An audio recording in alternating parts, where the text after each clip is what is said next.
Okay, so this video is going to be about the people power plan and social constructivism. Okay, so the people power plan, essentially Bernie Sanders will get elected when the turnout is high, and when the turnout is low, the corporate imperialist who loves fracking and takes all that money from Goldman Sachs and killed all them people in Honduras will get elected. So we want a higher turnout rate. And not tied to social construction, but essentially I had posted these ideas. There was some, I don't know, random Facebook friend, Bernie Sandernista, that had said, how do we increase the turnout rate? And I offered several suggestions, and I said, well, what do you think about them? And then they didn't respond. They didn't give a shit. And then as soon as they didn't give a shit, I didn't give a shit. So that's a little bit about social construction. The important part is I want to document the people power plan.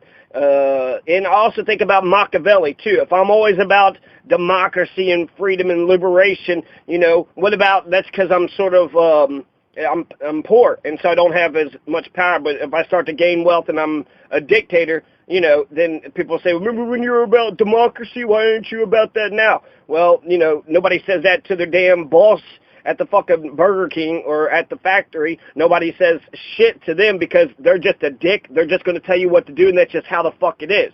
You're a bitch. You're a subject. You're an absolute nobody. There is no democracy. Democracy? You think democracy is just voting? Democracy, voting, if that's all you think, well, that's very poor definition, but that is so little power. That is so little power. What's voting? Like a fucking snap of democracy, a lightning bolt, a flash of democracy every 4 years.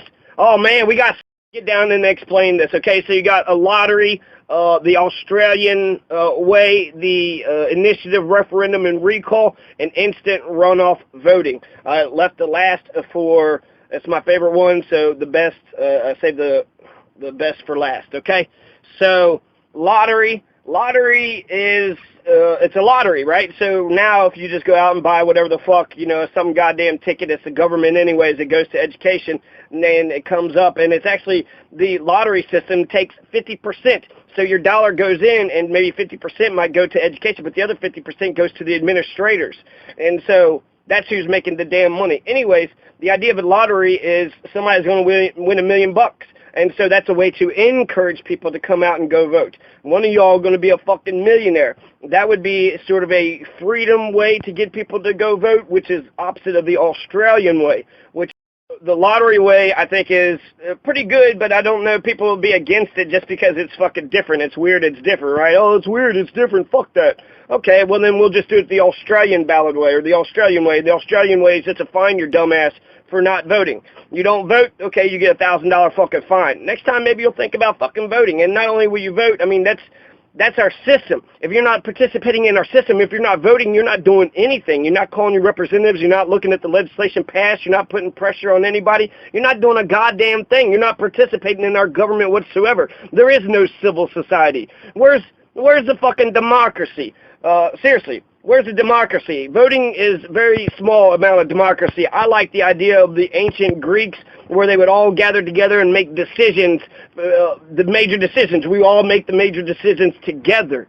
And that was, you know, just the men or whatever, but that's, I think we could do something like that. All of you got initiative, referendum, and recall, and this is a political science sort of thing. They was doing it in Arizona or some shit out west. But initiative, referendum, and recall is democratic tools that gives more power to the people. Initiative and referendum are kind of the same things, a little bit different, but it depends on where does it start. So initiative starts with the people, or it starts with the legislator, and then the referendum starts with the people. They're kind of the same thing. Initiative, right? Whoever puts out the initiative.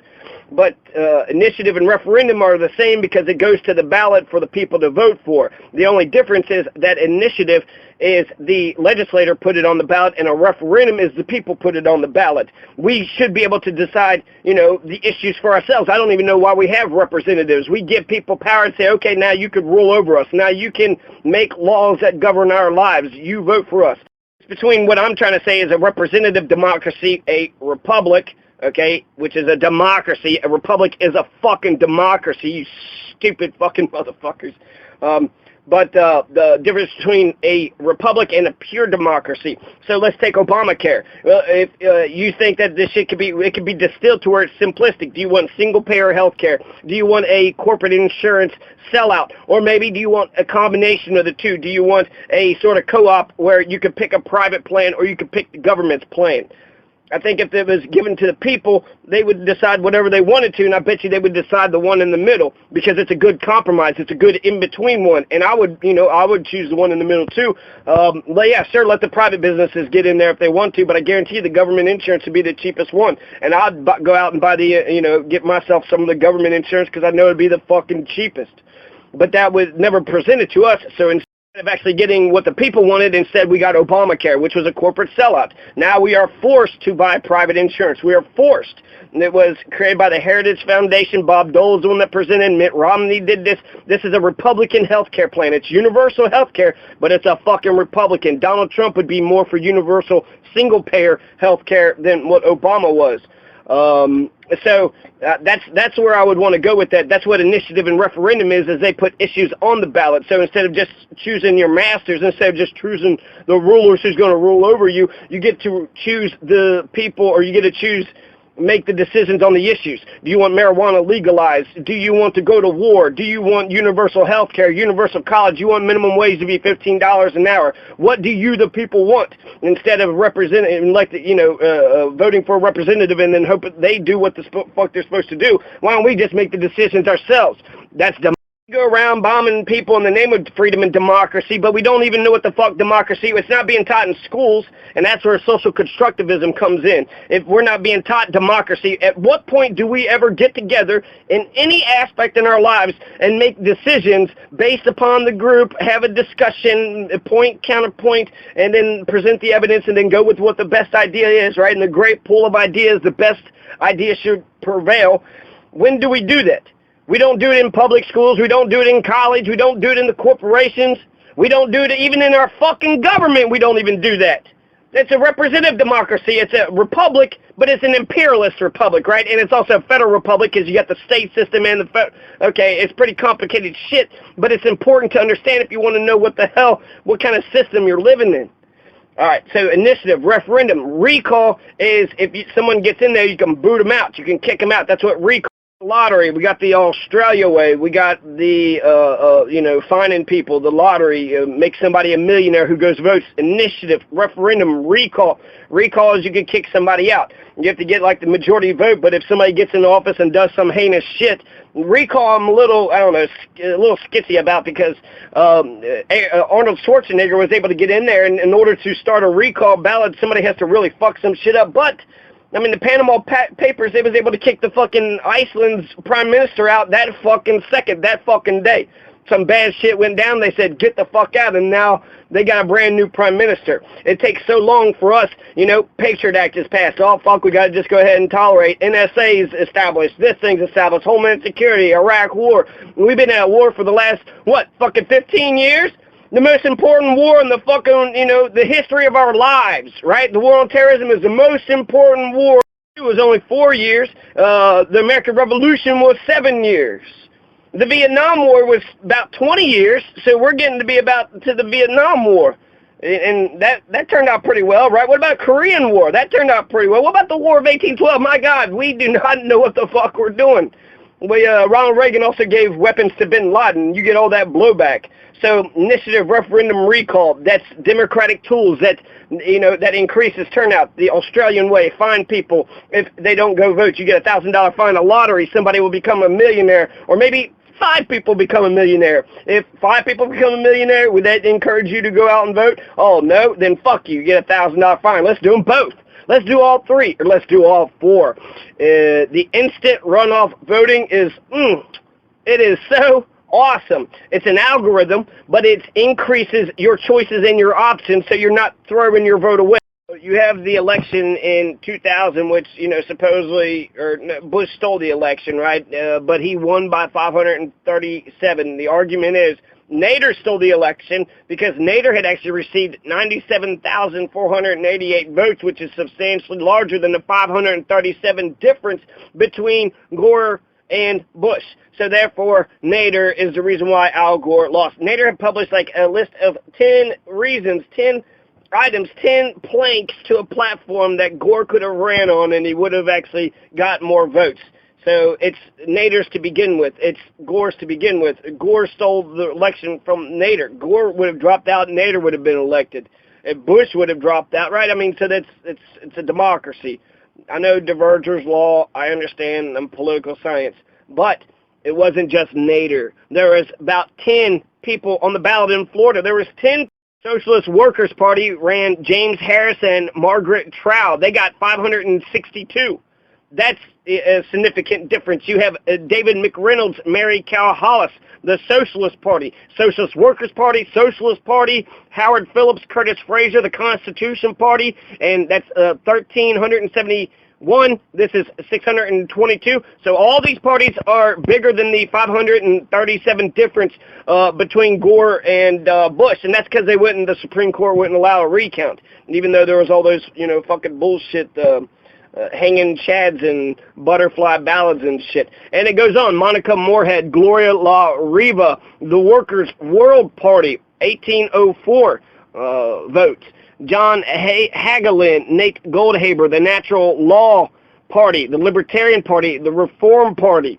So that is workers, socialist workers. There were 10 people on the ballot in Florida, 10 people. So Republican and Democrat, take those two. That means 8 fucking people stole the election. So that means James Harris stole the election. David McReynolds, Howard Phillips, Monica Moorhead, John Hagelin, Harry Brown, and Patrick J. Buchanan. Why the fuck don't anybody say shit about Patrick Buchanan? He got 17,484 votes. That's bigger than the 527 mark.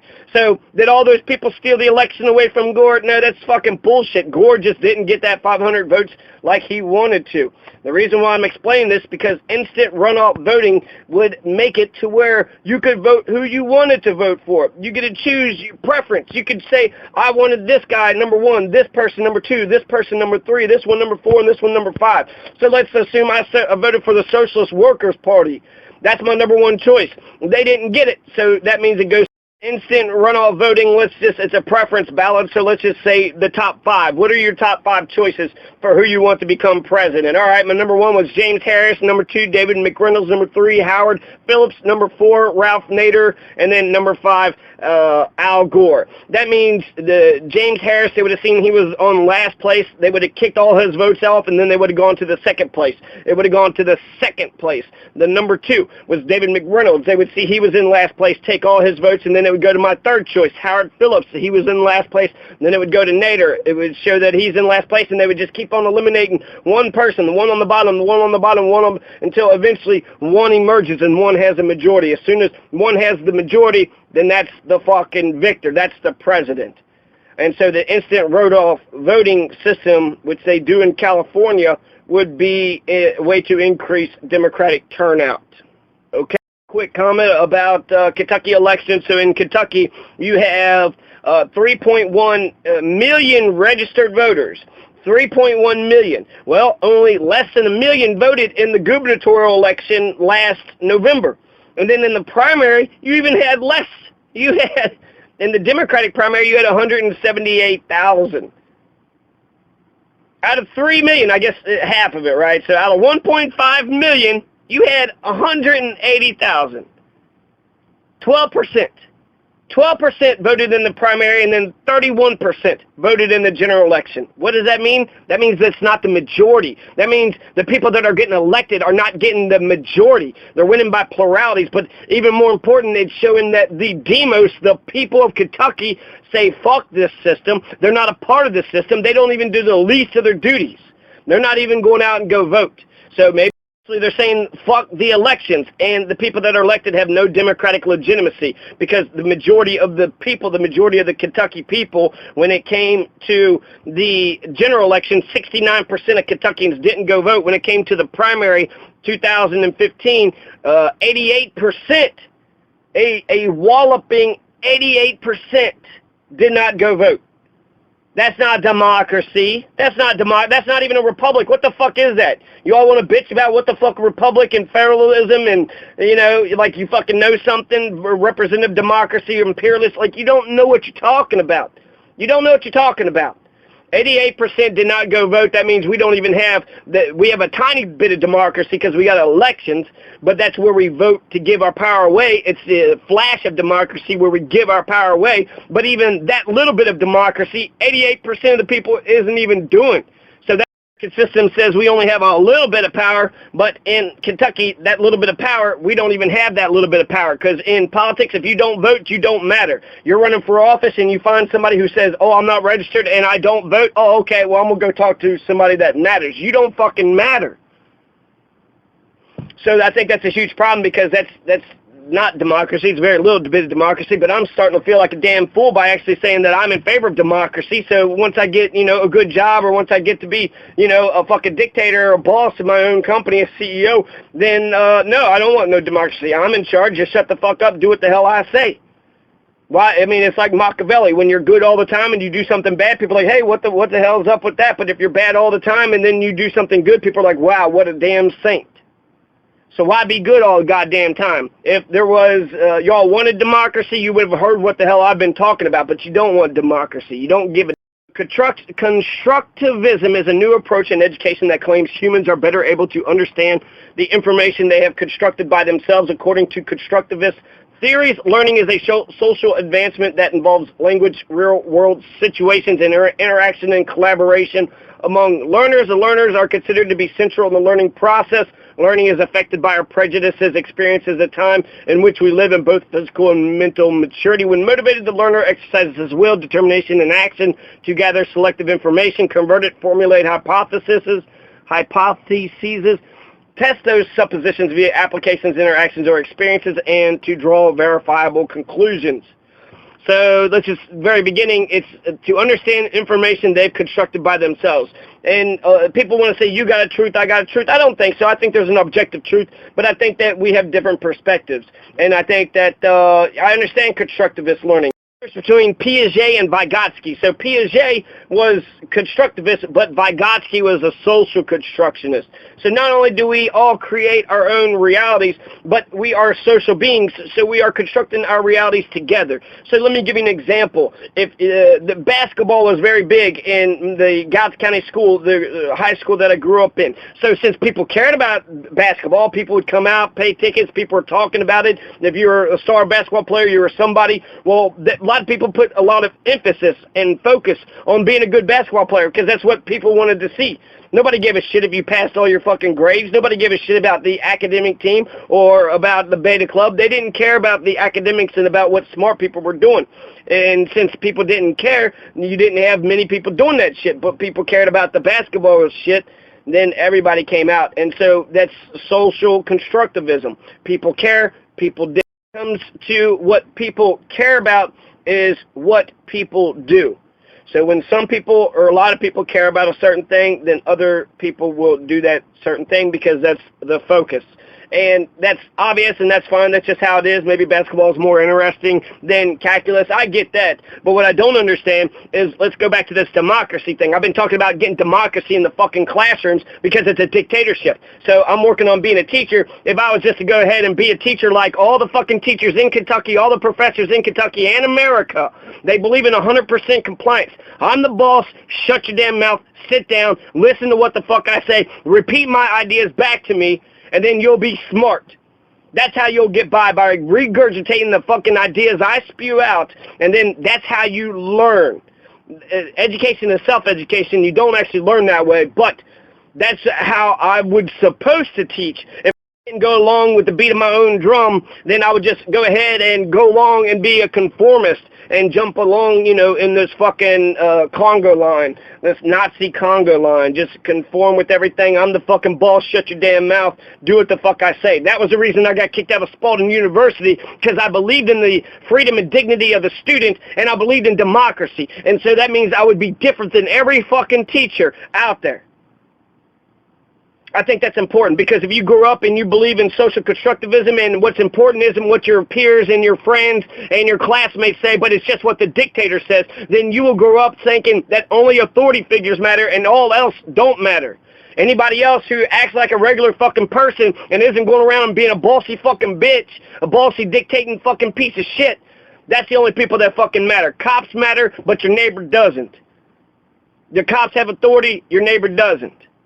We can use Vygotsky's social constructivism in order to actually make ourselves a better democracy. So let's take, instead of doing the education system, the public education system the way that we do, what if instead we would have democracy in the classroom? The adults would practice democracy, and the teachers would get together, and there would be collaboration. They would discuss, they would defend each other's positions, and they would go with the best idea and make decisions based upon the group, not because the dictator said so, not because the superintendent said so, not because the principal said so, but because the teacher said so. And when the teachers and the adults start acting democratically, together, cooperatively, making decisions together, on everybody's behalf, when the adults started acting democratically, then the students will act democratically, and social constructivism will start to give a shit about each other's opinions, or our lives, or our, our self-worth. So, John Masters,